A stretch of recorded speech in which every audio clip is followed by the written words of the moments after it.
To degree IT academy channel. ఈరోజు మనం explain the functional units of a computer with a neat block diagram. So ఈ topic సంబంధించిన PDF కోసం www.degreeitacademy.in అనే ఛానల్ని విజిట్ చేయండి. వీడియో కనుక నచ్చినట్లయితే లైక్ చేయండి, షేర్ చేయండి, సబ్స్క్రైబ్ చేసుకోండి. Definition of computer.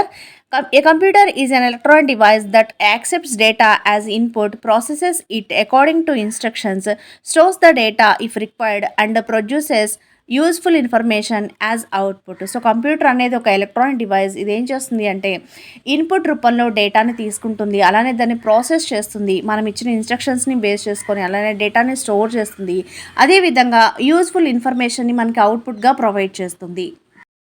A computer consists of several functional units, each performing a specific task. So కంప్యూటర్లో చాలా ఫంక్షనల్ యూనిట్స్ అయితే ఉన్నాయి. ప్రతి ఒక్కటి కూడా ఒక పర్టికులర్ టాస్క్ని పర్ఫామ్ చేస్తూ ఉంటాయి. అవేంటో ఇప్పుడు మనం చూద్దాం. Functional units of a computer. దానిలో first one input unit. The input unit accepts data and instructions from the user and converts them into machine readable form before sending them to the CPU. So ఈ input unit ఏం చేస్తుందంటే users నుంచి డేటాని అలానే ఇన్స్ట్రక్షన్స్ని తీసుకుంటుంది. తీసుకున్న ఈ డేటాని మిషన్ రీడబుల్ లాంగ్వేజ్లోకి దాన్ని మారుస్తుంది. మార్చిన తర్వాత సిపియుకి డేటాని సెండ్ చేస్తుంది. So functions of input unit ఏంటో చూద్దాం.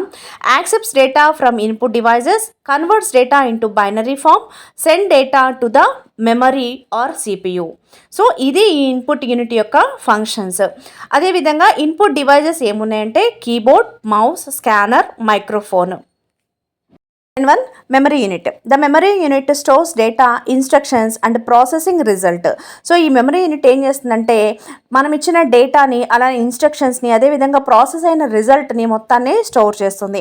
It is classified into two types, primary memory and secondary memory. Primary మెమరీలో మనకి ర్యామ్ అండ్ రోమ్ ఉంటాయి. అలానే సెకండరీ మెమరీలో హార్డ్ డిస్క్ కానివ్వండి, ఎస్ఎస్డి కానివ్వండి, పెన్ డ్రైవ్ ఇలాంటివన్నీ కూడా సెకండరీ డివైస్ కిందకి వస్తాయి, మెమరీ కిందకి వస్తాయి. అదేవిధంగా functions of memory unit stores input data, stores programs, stores intermediate result and stores final output. So memory unit functions ఏంటి అంటే ఇన్పుట్ ఇచ్చిన డేటాని స్టోర్ చేస్తుంది, అలానే ప్రోగ్రామ్స్ని స్టోర్ చేస్తుంది, రిజల్ట్ని అదేవిధంగా అవుట్పుట్ని కూడా ఈ మెమరీ యూనిట్ స్టోర్ చేస్తుంది. Third one central processing unit, CPU.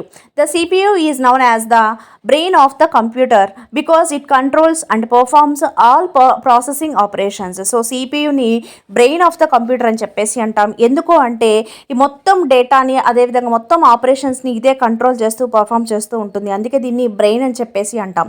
The CPU consist of the three main parts. First one control unit, అలానే అర్థమెటిక్ అండ్ లాజికల్ యూనిట్, అదేవిధంగా థర్డ్ వన్ రిజిస్టర్స్. సో ఈ పార్ట్స్ అన్నీ కూడా CPUలో ఉంటాయి.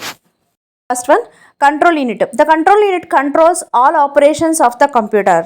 Functions, fetches instructions, decodes instructions, controls execution, coordinate all hardware components. So ఇక్కడ ఏంటంటే control యూనిటే మొత్తం ఆపరేషన్స్ని control చేస్తుంది. ఏం చేస్తుంది అంటే ఫెచెస్ ఇన్స్ట్రక్షన్స్ ఒకదానికొకటి అటాచ్ చేసుకుంటూ వెళ్ళిపోతుంది. డీకోడ్స్ ఇన్స్ట్రక్షన్స్, ఇచ్చిన ఇన్స్ట్రక్షన్స్ అన్నింటినీ కూడా డీకోడ్ చేస్తుంది. Controls the execution, so execution మొత్తాన్ని ప్రాసెస్ చేయడానికి కోసం ఈ కంట్రోల్ యూనిట్ యూజ్ చేస్తుంది. అదేవిధంగా coordinate all hardware components, so hardware components ఏవైతే ఉంటాయో వాటన్నిటికీ మధ్య కోఆర్డినేషన్ ఇది క్రియేట్ చేస్తుంది. హార్డ్వేర్ కాంపోనెంట్స్ అంటే ఏంటంటే physical components like keyboard, mouse, scanner, అదేవిధంగా మానిటరు, ఇలాంటివన్నిటిని కూడా ఈ కోఆర్డినేట్ చేయడానికి ఈ కంట్రోల్ యూనిట్ ఉపయోగపడుతుంది. ALU arithmetic and logic unit. The ALU performs arithmetic and logical operations. Arithmetic operations are addition, subtraction, multiplication, division, and logical operations and or not, XOR, comparison operations. So ఇవన్నీ కూడా ఈ arithmetic and logical unit ద్వారానే operate చేయడం జరుగుతుంది. Registers are small high speed storage location inside the CPU. ఈ registers అనేవి storage locations అనమాట CPUలో.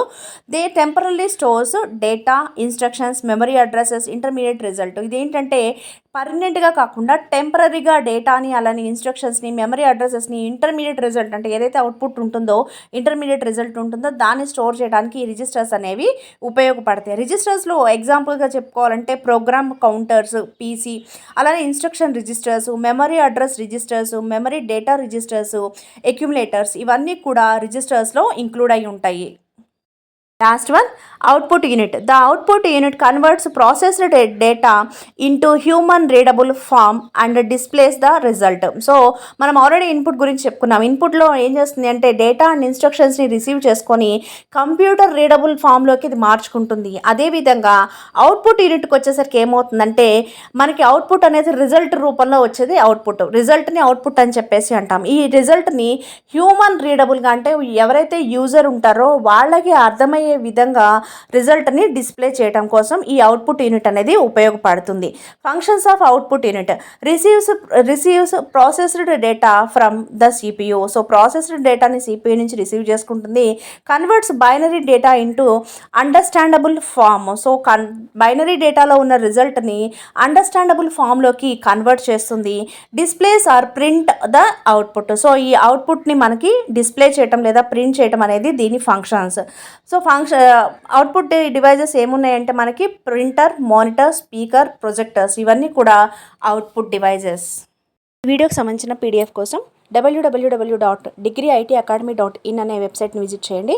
PDF అవైలబుల్గా ఉంటుంది. వీడియో కనుక నచ్చినట్లయితే లైక్ చేయండి, షేర్ చేయండి, సబ్స్క్రైబ్ చేసుకోండి. Thank you for watching.